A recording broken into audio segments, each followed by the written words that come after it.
Pada zaman dahulu, Jepang dikuasai oleh shogun. Shogun adalah jenderal yang mempunyai kekuatan militer. Secara teknis, kaisar berada di atas shogun. Namun dalam prakteknya tidak demikian. Shogun bertingkah seperti layaknya pemimpin negara. Kaisar hanya berfungsi dalam acara seremonial saja. Hal ini membuat shogun mulai berlaku sewenang-wenang kepada rakyat Jepang.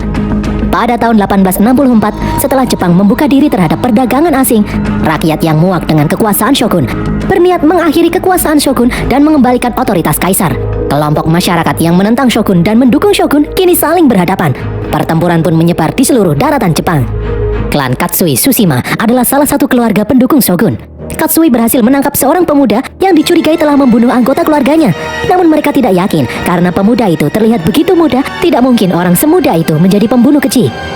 Pemuda itu kemudian berbicara lirih. Dia berkata, demi terciptanya era baru, semua pendukung shogun harus mati. Pemuda itu pun bergerak dengan cepat. Dengan tangan terikat, pemuda itu membunuh satu orang. Dia kemudian mengambil pedang dengan mulutnya dan dengan sangat cepat membantai orang-orang yang ada di sana.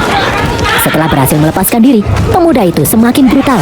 Tanpa ampun dia menebas, membunuh semua orang yang ada di sana. Tidak ada yang selamat dalam kejadian ini. Keesokan harinya, polisi milik shogun yang bernama Shinsengumi mendatangi TKP pembantaian keluarga Tsushima. Inspektur Okita Soji langsung tahu kalau pelaku pembantaian ini adalah sang Batosai.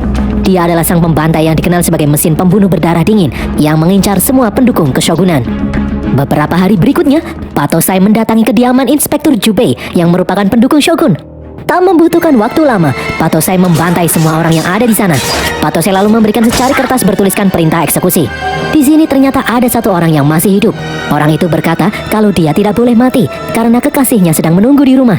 Batosai kembali menyabet pemuda itu. Namun pemuda itu kembali berusaha bangkit. Batosai yang terkejut membiarkan pemuda itu membuat luka gores di pipinya.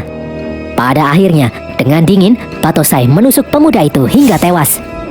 Batosai memiliki nama asli Kenshin Himura. Dia adalah anggota klan Chosu yang mempunyai tujuan melengsarkan shogun. Hanya dalam waktu 6 bulan, Kenshin sendiri sudah membunuh ratusan orang. Semua itu dia lakukan untuk melengsarkan shogun dan demi terciptanya era baru. Selama ini, Kenshin dan pasukan Chosu lainnya bersembunyi di penginapan Kohagia. Pada suatu hari, Kenshin dipanggil ke kediaman pemimpin klan Chosu yang bernama Katsura. Katsura terkejut melihat luka di pipi Kenshin, karena selama ini tidak ada yang bisa menggores tubuh Kenshin. Katsura lalu mengatakan kalau shogun semakin hari semakin kuat, terutama pasukan Shinsengumi. Shinsengumi adalah sekumpulan orang-orang terbaik yang dimiliki shogun. Katsura meminta Kenshin untuk lebih berhati-hati. Bagi keshogunan, Batosai si pembantai adalah ancaman terbesar. Katsura ingin Kenshin tetap fokus dengan tujuannya sampai terciptanya era baru tanpa shogun.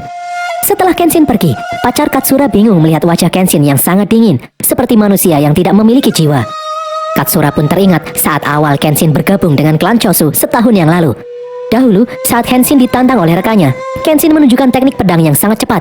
Petinggi klan Chosu yang bernama Shinsaku bertanya jurus apa yang Kenshin gunakan. Kenshin menjawab kalau dia menggunakan teknik pedang Hiten Mitsurugi Ryu. Sejak hari itu, Katsura merekrut Kenshin untuk menjadi pembantai bayaran untuk membunuh para pendukung shogun. Pada suatu malam, Kenshin minum sendirian di kedai Nagura. Tiba-tiba ada seorang wanita datang dan duduk di belakangnya. Wanita itu bernama Yukishiro Tomoe. Dua pengunjung kemudian mendekat untuk melecehkan Tomoe. Dengan sombong, kedua orang itu mengaku-ngaku sebagai Batosai sang pembantai. Para pengunjung yang lain pun menyoraki kedua orang itu. Kenshin lalu menyuruh kedua orang itu untuk pergi. Namun mereka malah menyerang Kenshin. Dengan mudah Kenshin menangkis serangan itu. Kenshin menyarankan kedua orang itu untuk pulang ke desanya karena sebentar lagi akan ada banjir darah di Kyoto. Di sini bukan tempat untuk pengecut seperti mereka berdua. Dua orang yang ketakutan itu pun kemudian memutuskan untuk pergi. Ternyata kedua orang tadi menunggu Kenshin di luar kedai. Mereka berniat untuk membunuh Kenshin yang telah mempermalukan mereka. Tiba-tiba dari arah belakang muncul ninja yang membunuh kedua orang itu. Ninja itu lalu menyerang Kenshin. Dengan mudah Kenshin memotong tangan ninja itu dan menusuk ninja itu hingga tewas. Kenshin pun baru sadar kalau sedari tadi Tomoe ada di belakangnya menyaksikan peristiwa itu. Tomoe berkata kalau dia ingin berterima kasih, namun dia tidak mengira akan melihat peristiwa berdarah ini. Tomoe pun jatuh pingsan. Kenshin kemudian membawa Tomoe ke penginapan. Kenshin meminta tolong pegawai wanita penginapan untuk mengganti baju dan merawat Tomoe. Keesokan harinya, setelah Kenshin bangun, dia tidak menemukan Tomoe ada di dalam kamar. Saat Kenshin turun, dia melihat Tomoe sedang bekerja membantu pegawai penginapan lainnya. Pemilik penginapan berkata kalau sebenarnya dia tidak setuju Kenshin membawa wanita ke sini. Namun kali ini dia maafkan karena Tomoe sangat rajin dalam bekerja membantu di penginapan ini. Tomoe lalu memperkenalkan dirinya kepada semua anggota Chosu yang ada di sini. Mereka pun tidak berani mengganggu Tomoe karena mereka mengira Tomoe adalah kekasih Kenshin. Kenshin yang malu kemudian mengajak Tomoe bicara. Kenshin menyuruh Tomoe untuk melupakan kejadian semalam dan pergi dari sini. Kenshin takut kalau keluarga Tomoe akan khawatir. Tomoe pun menjawab kalau dia sudah tidak punya keluarga, namun Kenshin tidak peduli. Kenshin tidak ingin Tomoe tetap ada di sini. Tomoe kemudian bertanya, jika dia menolak untuk pergi, apakah Kenshin akan membunuhnya? Kenshin berkata kalau dia tidak membunuh sembarang orang. Dia hanya membunuh prajurit shogun yang bersenjata demi terciptanya era baru yang penuh kedamaian. Tomoe pun kembali bertanya, apakah Kenshin akan membunuhnya jika dia memegang senjata? Kenshin hanya diam saja, tidak bisa menjawab. Sebelum pergi, Tomoe berkata jika Kenshin sudah menemukan jawaban itu, Tomoe ingin mendengarnya. Kenshin kemudian dipanggil Katsura untuk membahas siapa penyerang Kenshin semalam. Kenshin mengatakan kalau yang menyerangnya bukanlah Shinsengumi, melainkan ninja yang tidak diketahui. Katsura pun merasa ada yang aneh, karena tidak ada satu orang pun yang mengetahui identitas Kenshin sebagai sang Batosai selain pasukan Choso itu sendiri. Pasti ada pengkhianat di antara mereka. Seusai menemui Katsura, Kenshin pun melanjutkan pekerjaannya membantai para prajurit shogun. Malam harinya, di dalam penginapan, saat Kenshin membersihkan tangannya dari bercak darah, Tomoe kemudian datang menghampiri Kenshin. Tomoe mengatakan dia tidak bisa tidur karena khawatir dengan keselamatan Kenshin. Kenshin pun menyuruh Tomoe untuk tidak usah memperdulikannya. Tomoe kemudian memberikan sapu tangannya untuk membantu membersihkan tangan Kenshin. Tomoe bertanya, apakah Kenshin akan seperti ini terus untuk selamanya? Laki-laki Kenshin tidak bisa menjawab pertanyaan itu. Seiring berjalannya waktu, Kenshin mulai terbiasa dengan keberadaan Tomoe. Para pejuang Chosu bahkan menganggap mereka berdua seperti pasangan suami istri. Namun rekan Kenshin yang bernama Izuka merasa aneh dengan sikap Tomoe yang tidak pernah tersenyum sejak pertama kali datang ke sini.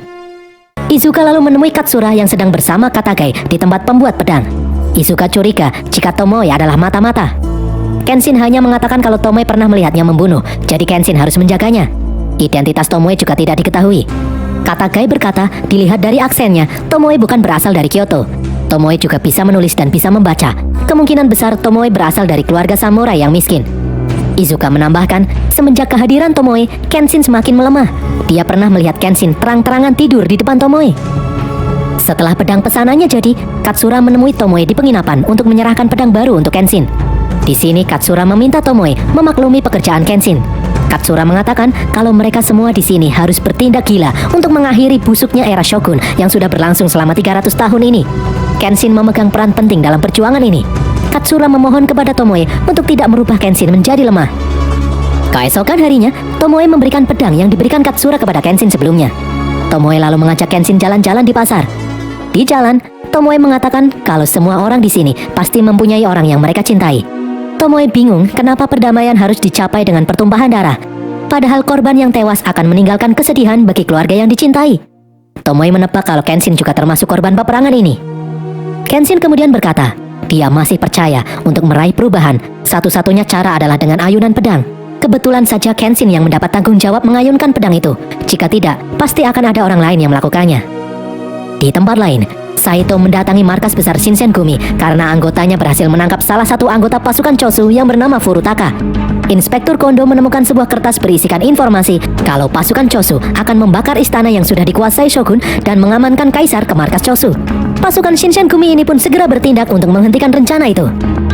Malam harinya, Kenshin masih memikirkan perkataan Tomoe di pasar. Dia mulai ragu dengan jalan yang dia tempuh. Izuka kemudian memanggilnya. Izuka memberitahu kalau Shinsengumi menangkap Furutaka. Izuka takut kalau Furutaka akan membocorkan rencana malam ini dan menangkap Katsura. Kenshin pun langsung berlari menuju penginapan Ikedaya di mana pemimpinnya Katsura berada. Sementara itu, pasukan Shinsengumi berhasil menggerebek penginapan Ikedaya. Shinsengumi benar-benar menghabisi semua pasukan Chosu yang ada di sana tanpa ampun. Seorang anggota Chosu berhasil lolos, namun Shoji mengejarnya. Shoji kemudian bertemu dengan Kenshin di jalanan. Awalnya Shoji mengira Kenshin hanyalah anggota klan Chosu biasa. Namun saat Kenshin mengayunkan pedang, Shoji jadi tahu kalau orang yang ada di hadapannya ini adalah sang Batosai. Shoji dan Kenshin pun bertarung.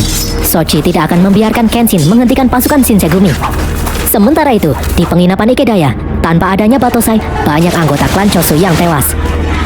Shoji terlihat terluka parah, namun dia tetap berusaha bangkit. Pada akhirnya, Shoji tidak bisa melawan lagi. Di saat Kenshin akan pergi, Saito dan pasukannya datang. Dari belakang, Katagai dan yang lain datang memberitahu Kenshin kalau Katsura berhasil lolos. Dia menyuruh Kenshin untuk mundur karena keadaan tidak memungkinkan. Kenshin yang masih dipenuhi amarah itu pun akhirnya bersedia diajak mundur. Saito melarang anak buahnya untuk mengejar karena meskipun jumlah mereka lebih banyak, namun mereka bukan tandingan Kenshin. 11 hari berikutnya, tepatnya tanggal 19 Juli 1864, anggota klan Chosu yang lain mengangkat pedang mereka dengan penuh amarah setelah insiden Ikedaya. Namun mereka malah dibantai habis-habisan oleh pasukan Shogun, menyebabkan sekitar 400 korban jiwa. Peristiwa ini menghancurkan sebagian besar kota. Insiden ini kemudian diberi nama Insiden Kinmon. Akibat insiden ini, pasukan dari klan Chosu dianggap sebagai pasukan pemberontak.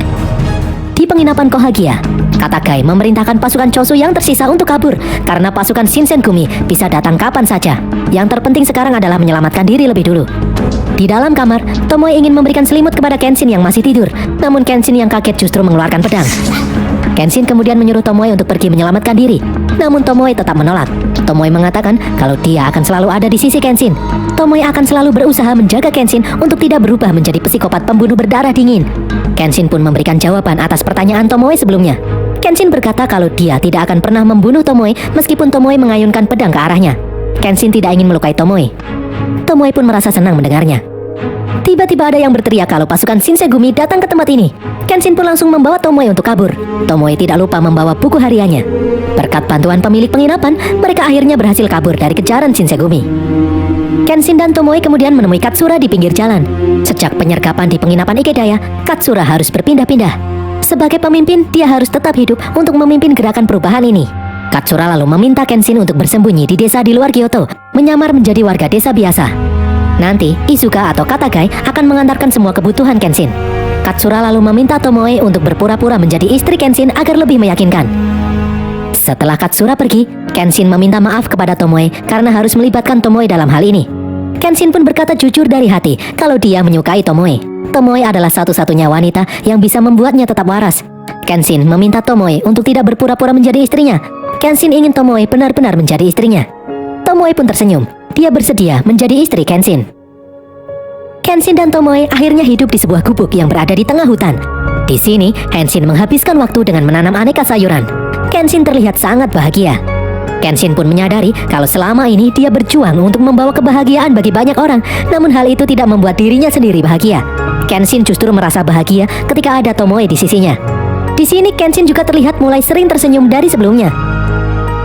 Pada suatu hari, Izuka datang. Izuka mengatakan kalau situasi di luar semakin memburuk. Orang-orang Shogun memaksa warga yang menentang mereka untuk bunuh diri setiap hari. Tiada hari tanpa kematian. Sedangkan pasukan Chosu sudah tidak bisa berbuat apa-apa lagi.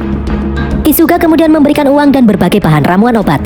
Izuka menyarankan Kenshin untuk mulai berbisnis berjualan ramuan obat. Dengan berbisnis, Kenshin bisa pergi ke tempat lain tanpa ada yang mencurigainya. Sepulangnya dari rumah Kenshin, Izuka pergi ke sebuah kuil. Di sana, Izuka bertemu dengan Tatsumi, seorang shinobi atau ninja pengikut Shogun yang berambisi membunuh Kenshin. Ternyata, Izuka adalah pengkhianat. Izuka memberitahu Tatsumi kalau Kenshin sudah masuk ke dalam perangkap. Tatsumi bisa menjalankan misinya sekarang. Tatsumi ternyata mengetahui ada yang menguping pembicaraan mereka. Di luar kuil, anak buah Tatsumi membunuh seseorang yang ternyata itu adalah Katagai. Melihat hal ini, Izuka berkata, jika Katsura tahu kalau Katagai telah mati, mereka bisa dalam bahaya. Tatsumi harus segera membunuh Kenshin sebelum terlambat. Tatsumi pun mengirim seorang ninja yang bernama Enishi untuk memulai misi ini. Enishi lalu mendatangi rumah Kenshin di saat Kenshin sedang pergi. Tomoe sangat kaget melihat Enishi ada di sini. Ternyata Enishi adalah adik kandung Tomoe. Enishi memberitahu Tomoe kalau misi pembalasan dendam mereka kini telah dimulai. Kenshin yang baru saja pulang melihat Enishi keluar dari rumah. Tomoe lalu memberitahu Kenshin kalau itu adalah adik kandungnya. Tomoe kemudian menceritakan asal-usulnya. Tomoe dan Enishi berasal dari Edo. Ayah mereka adalah seorang samurai berpangkat rendah, sementara ibunya meninggal setelah melahirkan Enishi. Tomoe mengasuh Enishi sejak bayi. Itulah sebabnya Enishi menganggapnya sebagai kakak sekaligus ibunya. Tomoe lalu bercerita kalau dulu dia pernah bertunangan dengan seseorang dan hampir menikah. Demi mendapatkan pangkat tinggi, pacar Tomoe yang merupakan samurai rendahan pergi ke Kyoto. Namun pacar Tomoe itu mati saat sedang bekerja. Tomoe pun menangis. Dia merasa bersalah membiarkan tunangannya itu pergi ke Kyoto. Seharusnya Tomoe melarangnya. Kenshin lalu memeluk Tomoe. Kenshin berkata, mungkin saja dia masih harus membunuh lagi sampai terwujudnya era baru. Nanti setelah terwujud era baru, Kenshin berjanji akan melindungi semua orang untuk menebus dosa-dosanya. Kenshin juga berjanji kalau dia akan berusaha menjadi pengganti kebahagiaan Tomoe yang telah hilang. Pagi harinya, secara aneh, Kenshin tidak menemukan Tomoe di dalam rumah. Izuka kemudian datang menemui Kenshin. Izuka mengatakan kalau mereka telah menemukan mata-mata yang selama ini mengkhianati mereka. Mata-mata itu adalah Tomoe. Kenshin pun kaget mendengarnya. Jika Kenshin tidak percaya, Izuka menyuruh Kenshin untuk membaca buku harian Tomoe. Setelah buku harian itu dibuka, ternyata benar, selama ini Tomoe bekerja untuk Tatsumi guna menyingkirkan Battosai. Ternyata tunangan Tomoe yang sebelumnya diceritakan tewasnya karena dibunuh Kenshin. Tatsumi memanfaatkan rasa dendam Tomoe terhadap Kenshin yang telah membunuh tunangannya. Di tempat lain, Tomoe sendirian datang menemui Tatsumi. Tomoe bertanya, kenapa Tatsumi melibatkan adiknya, Enishi, dalam misi ini. Tatsumi menjawab kalau Enishi sendirilah yang bersikeras untuk ikut karena dia mengkhawatirkan keadaan Tomoe.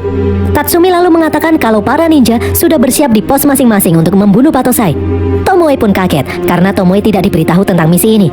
Tatsumi pun menjawab kalau dia hanya memanfaatkan Tomoe. Sejak awal, Tatsumi sengaja menyuruh Tomoe mendekati Kenshin hingga Kenshin merasa dicintai. Lalu, setelah sadar kalau ternyata dia dikhianati, Kenshin akan merasa galau dan tidak akan mampu bertarung lagi. Saat itulah Tatsumi akan membunuh Kenshin. Di sini ternyata Tomoe juga sudah terlanjur jatuh cinta dengan Kenshin. Dia tidak ingin kehilangan laki-laki yang dicintainya lagi. Tomoe lalu mengeluarkan pisau untuk menyerang Tatsumi. Di jalanan, sambil sempoyongan, Kenshin yang dipenuhi kesedihan menyusul Tomoe. Dalam perjalanan menuju kuil, Kenshin diserang oleh shinobi anak buah Tatsumi. Kenshin terpana di bahunya. Kenshin juga terkena jebakan-jebakan yang sudah dipasang di beberapa titik. Kenshin berhasil selamat meskipun terluka. Kenshin masih bisa memotong tangan salah satu shinobi itu. Kenshin kemudian mengejar shinobi itu masuk ke dalam gua. Ternyata di dalam gua, shinobi itu meledakkan bom. Beberapa saat kemudian, Kenshin berhasil bertahan, namun dua shinobi lain menyerangnya. Dengan sisa-sisa tenaganya, Kenshin melawan kedua shinobi itu. Kenshin berhasil membunuh satu shinobi, sementara satu shinobi lain masih hidup. Shinobi itu merangkak ke sebuah tong. Dia meledakkan tong itu yang ternyata berisi cairan beracun. Mendengar ledakan kedua, Tatsumi sadar kalau Battosai sudah dekat. Saat dia akan keluar, Tomoe berusaha menghentikannya. Tatsumi langsung menendang Tomoe. Cairan beracun membuat mata Kenshin menjadi tidak bisa melihat dengan jelas. Dia berjalan sempoyongan. Tatsumi pun menghadangnya. Kenshin tidak bisa menghindari serangan Tatsumi. Meskipun diserang berkali-kali, Kenshin masih berusaha bertahan. Di saat Tatsumi akan menusuk Kenshin, Tomoe datang menusuk Tatsumi. Namun sayangnya Kenshin yang tidak bisa melihat menebas Tomoe dari belakang. Kenshin pun berusaha membuka matanya. Dia bisa melihat Tomoe yang tergeletak sekarat. Sebelum meninggal, Tomoe menggores pipi Kenshin dengan pisaunya sebagai pengingat. Tomoe pun akhirnya tewas. Kenshin langsung menangis melihat wanita yang dia cintai tewas di tangannya. Beberapa hari kemudian, Katsura datang menemui Kenshin di rumahnya. Katsura memberitahu kalau Katagai sudah mati dan ternyata selama ini Izuka lah mata-mata sebenarnya. Katsura lalu berkata kalau dia membutuhkan bantuan Kenshin untuk bertempur lagi karena pembantaian yang dilakukan Shogun semakin memburuk. Banyak klan lain yang akan bergabung dengan klan Chosu untuk melakukan pertempuran besar-besaran melawan pasukan Shogun. Dengan dingin, Kenshin menjawab dia bersedia ikut. Dia akan tetap mengayunkan pedangnya sampai era baru tiba. Nanti setelah era baru tiba, Kenshin berjanji tidak akan mau membunuh lagi. Di dalam rumah, Kenshin ternyata belum menguburkan Tomoe. Selama beberapa hari, Kenshin ada di samping jasad Tomoe sambil membaca buku harian Tomoe. Di halaman terakhir buku harian itu, Tomoe menuliskan kalau dia tidak bisa menghentikan Kenshin untuk membunuh lagi. Namun Tomoe yakin setelah semua ini berakhir, Kenshin akan menjaga nyawa lebih banyak dari yang dia bunuh. Untuk itulah, Tomoe pergi menemui Tatsumi sendirian. Tomoe tidak bisa membiarkan Tatsumi membunuh Kenshin. Tomoe akan melindungi Kenshin walaupun harus kehilangan nyawanya sendiri. Setelah selesai membaca, Kenshin mengucapkan salam perpisahan kepada jasad Tomoe. Kenshin berjalan pergi sambil membakar gubuk rumahnya beserta jasad Tomoe yang ada di dalamnya. Pada tahun 1868, terjadilah pertempuran besar Toba Fushimi di Kyoto.